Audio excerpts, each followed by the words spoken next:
తోలు తీస్తా అని అన్నాడు.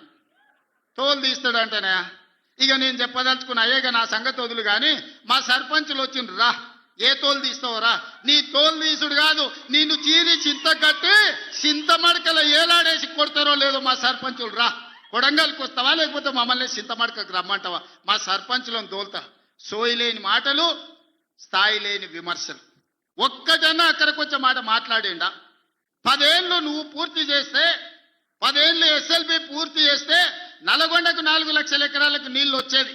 10 ఏళ్ళు పాలమూరు రంగారెడ్డి పూర్తి చేస్తే పాలమూరు జిల్లాలో 10 లక్షల ఎకరాలకు వచ్చేది.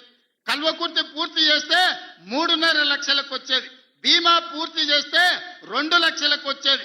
కోయిల్ సాగర్ లేకపోతే ఏది చేసినా, నెట్టంపాటు చేసినా, నా మక్తల్ నారాయణపేట కొడంగల్ పూర్తి చేస్తే 1.5 ఎకరాలకు మాకు నీళ్లు వచ్చి ఇవాళ కందులు వండించి, జొన్నలు వండించి, కల్తీ కళ్ళు తాగి బతికే పరిస్థితి మాకెందుకు ఉంటుండే? మేము కూడా మీ లెక్కనే మంచిగా పంటలు వండించేటోళ్ళం, మంచి బట్టలు తొడుక్కునేటోళ్ళం, మేము కూడా మా పిల్లల్ని చదివించుకునేటోళ్ళం. 10 ఏళ్ళు పగబట్టి నారాయణపేట మక్తల్ ప్రాజెక్టును ఈనాడు పక్కన పెట్టి 69 జీవోను తుంగలో దొక్కితే ఊరూరు ఎత్తిపోతల పథకం కోసం మా కార్యకర్తలు, ఈ ప్రాంత రైతులు ధర్నాలు చేయలేదా? పార్టీలకు అతీతంగా 69 జీవో కోసం కొట్లాడలేదా? నీ సొమ్మె ఏం పోయిందా? మాకు నీళ్ళు ఇయ్యాలంటే నీకు ఇంత కడుపు నొప్పా?